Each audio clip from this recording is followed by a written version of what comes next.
Okay, to coat the emulsion on the screen, I poured emulsion into the scoop coater, and I'm making sure I rock it back and forth so that the emulsion contacts the screen the whole way across.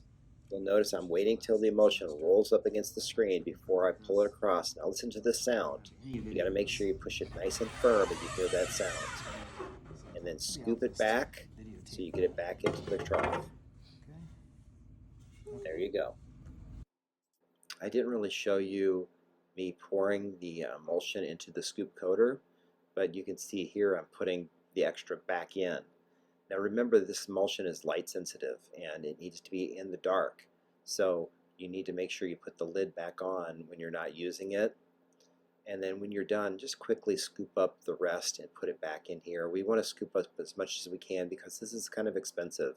This gallon of emulsion costs about $80, maybe $100 when you figure shipping, and we want to make sure that that's put away properly and we don't waste any. Also, you're going to need to put your screen in the dark so that it can dry in the dark. Remember, this is all light sensitive.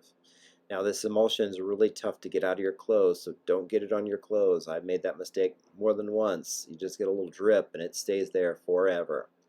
Now, it's also important to clean out the scoop coater and clean it well, because when you use it again, if you have little pieces of this emulsion dried on the scoop coater, it can make your next screen not come out so well.